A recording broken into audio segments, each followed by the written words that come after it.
Di video kali ini saya mau membahas mengenai crypto coin. Ya, ini kalau dilihat dari chartnya itu rata-rata naik semua ya, karena memang crypto coin itu identik dengan ini, bapak dan ibunya ini.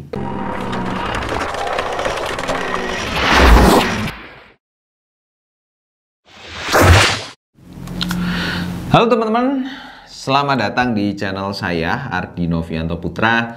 Di video kali ini saya mau bahas sesuatu yang berbeda ya, karena kalau teman-teman kenal saya itu dan konten-konten saya itu membahas mengenai forex, trading di saham, dan lain-lain sebagainya. Di video kali ini saya mau membahas mengenai crypto coin. Ya, meskipun saya bukan expert banget di crypto coin ini, walaupun saya juga baru belajar crypto coin ini beberapa bulan yang lalu, itu pun juga loss ya, lossnya banyak banget. Tapi saya dapat insight baru dari apa yang saya lakukan di crypto ini, dan saya pengen sharing saja ke teman-teman, karena memang kalau kita investasi, kita trading itu jangan hanya trading di satu tempat saja, kita juga harus trading di banyak tempat ya, supaya kalau di tempat yang satu itu loss, di tempat yang lain masih aman, kita bisa merecovery dari kesalahan yang kita lakukan di tempat lain tersebut ya. Dan saya juga selalu menyarankan gini, kalau teman-teman punya dana nganggur misalnya 100 juta, itu jangan dimasukkan semuanya di forex ya, dibagi-bagilah 10% forex, karena forex ini instrumennya merupakan instrumen investasi paling tinggi resikonya. Kemudian masukkan ke saham, monggo kalau mau besar, saya bahkan berani sampai 60% dari uang nganggur yang saya miliki tersebut untuk dimasukkan ke saham, karena ya saya basicnya dari awal kenal trading itu kenalnya di saham, jadi saya lebih mantap di situ. Kemudian di kripto ya 10% sama lah dengan di forex, karena kripto itu juga kalau saya kelompokkan itu resikonya juga sama tingginya dengan di forex. Meskipun kalau kita lihat dari sistem kerjanya ya, sistem cara kita melakukan transaksinya itu sama dengan di saham juga. Jadi kita beli naik baru kita bisa jual dan dapat keuntungan. Kalau turun ya kita rugi ya, nggak ada margin call juga ya. Tapi ya turunnya juga bisa ambles sampai bawah, benar-benar bawah, dan saya juga merasakannya ya. Tapi nggak apa-apa, itu sebagai pelajaran juga, ibaratnya sebagai biaya untuk belajar lah buat saya, dan saya sharingkan ke dalam video ini. Dan juga buat teman-teman yang mau belajar trading, silahkan teman-teman bisa gabung di gainhunter.com/free ya. Linknya ada di kolom deskripsi video di bawah ini. Teman-teman yang pengen belajar saham juga, yang pengen mulai trading di saham, silahkan teman-teman bisa daftar di link GoTrade di bawah sini, dapat bonus deposit sebesar 2 US dollar kalau teman-teman klik link di bawah ini ya. Di situ juga teman-teman bisa membeli saham mulai dari $1 saja tuh ya. Oke, kebetulan juga ya, untuk pada saat video ini dibuat itu nilai crypto coin itu sedang naik. Nah, ini ya di Ethereum, ETHUSD itu sudah nembus area resisten dan kemungkinan akan naik sampai area resisten selanjutnya di sini di 3883,54 ya. Jadi ini momen yang tepat kalau teman-teman mau nabung di kripto. Tetapi jangan asal pilih kriptonya ya. Biasanya kalau kripto itu naik, semuanya juga ikutan naik. Itu yang jadi pattern yang saya lihat selama beberapa tahun terakhir ini, karena saya memperhatikan kripto dari saat COVID itu muncul ya, dia turun dan kemudian naik lagi, wah naiknya bisa lebih tinggi, kemudian sekarang turun lagi, dan sekarang ini momen turun-turunnya.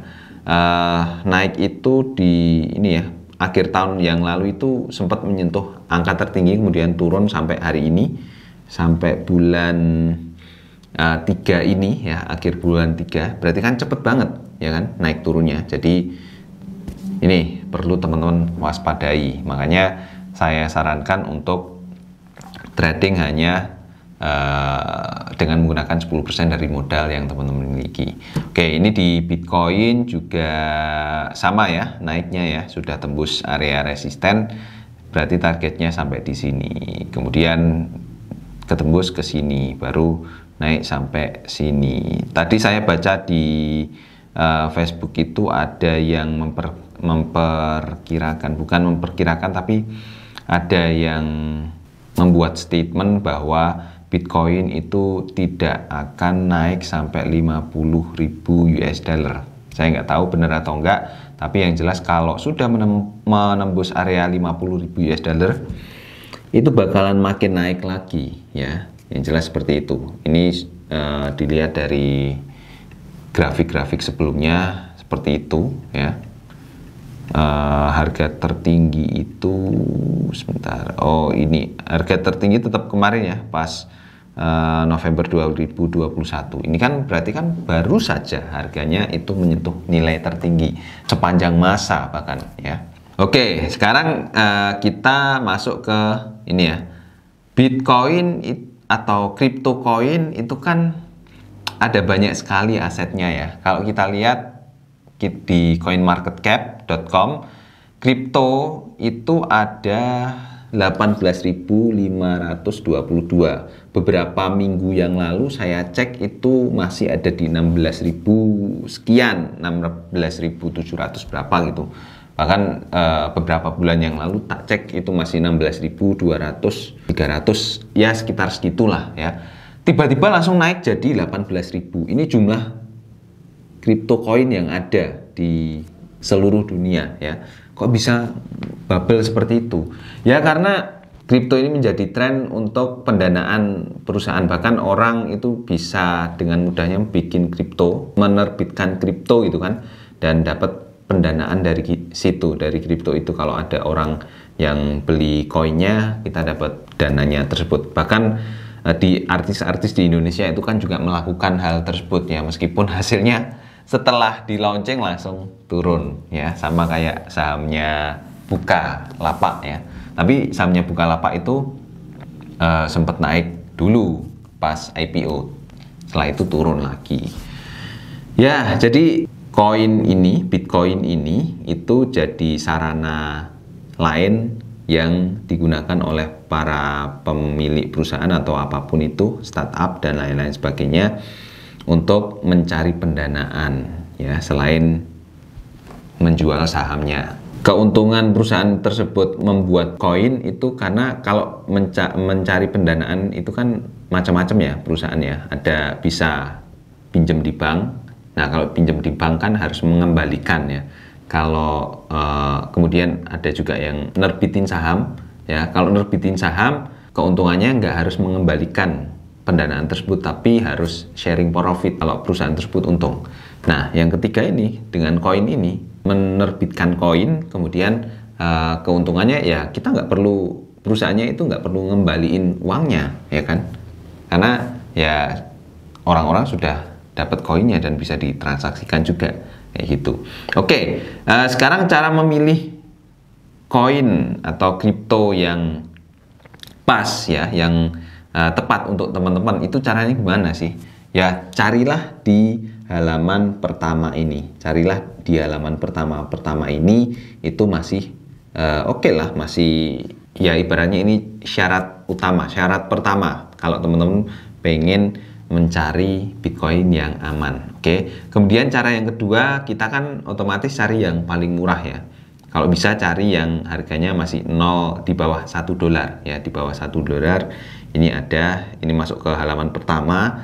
Kemudian ini juga iya, dan kalau $1 kayak gini kayaknya ini nilainya tetap, artinya dia nggak naik turun ya, volatilitasnya cuma di situ-situ saja. Yang jelas cari yang ada volatilnya seperti ini ya, yang sedang naik seperti ini. Ini cari yang di bawah $1 ya, yang murah-murah. Tapi kalau teman memang pengen beli yang di atas $1 ya boleh-boleh saja ya. Karena ini karena tujuan kita itu cari yang di bawah yang masih murah gitu ya, ya cari yang di bawah $1 gitu ya. Ini ada ya. Oh ya, ini kalau dilihat dari chartnya itu rata-rata naik semua ya, karena memang crypto coin itu identik dengan ini bapak dan ibunya ini ya, Bitcoin dan Ethereum. Kalau mereka berdua ini naik ya, yang bawah-bawahnya bisa mengikuti tren tersebut ya. Ini juga bagus nih. Kemudian setelah kita cari yang di halaman pertama harganya di bawah $1, kita lihat nih marketnya banyak atau enggak ya. Minimal ada 6 ya. Kalau di atas 6 bagus, kalau di bawah 6 itu hati-hati ya, jangan masuk ke situ ya. Ini marketnya ini maksudnya apa sih? Kalau di sepengetahuan saya, kalau di saham itu kayak sekuritasnya, kayak yang memperdagangkan koin ini itu lewat mana saja sih? Ya lewat Binance, Gate, Huobi Global, BitHub dan lain-lain sebagainya. Nah, ini kan ada banyak banget nih. Berarti kan sudah ditransaksikan di banyak market gitu ya. Jadi teman-teman bisa ambil ini dan disimpan Tron ini ya. Terus kalau kita mau lihat analisa teknikalnya berarti kan kita tinggal cari chartnya. Cuman kalau bisa kita lihat ya dengan menggunakan chart dari TradingView, karena biasanya memakai kalau saya yakin teman-teman yang nonton video ini biasanya tradingnya di forex, jadi lebih, nah ini TradingView, lebih familiar dengan chart yang bentuknya seperti ini. Nah, dengan TradingView ini kita bisa atur time frame-nya, kita mau lihat 1 month, 1 bulanan. Oh ya, ini marketnya dari harganya tinggi kemudian turun-turun seperti ini ya. Kemudian kita lihat untuk jangka 1 minggunya seperti apa. Oh, ini ada pembangkitan ya di akhir-akhirnya. Kalau di 1 day-nya tadi dilihat, nah ini ada kebangkitan dari koin ini ya, kemungkinan target sampai sini gitu ya. Dan juga setelah kita beli koin ini jangan lama-lama, maksudnya jangan lama-lama nyimpennya ya. Karena koin-koin itu juga cepet banget gerakannya ya, kalau sudah profit langsung kita jual gitu ya. Kayak kemarin saya beli koin itu namanya saya lupa ya. Tapi yang jelas saya sudah mendapatkan profit, tapi salahnya saya adalah nggak langsung dijual gitu. Jadi jangan lama-lama, maksimal ya 3 bulan maksimal kalau nyimpen aset kripto ya, baru kemudian dijual. Kayak gitu teman-teman, cara memilih aset kripto untuk pemula itu ya. Jadi semoga video ini bermanfaat. Ini cukup panjang sih videonya, lebih dari 10 menit. Terima kasih teman-teman sudah menonton video ini. Sampai ketemu di video-video selanjutnya. Bye-bye.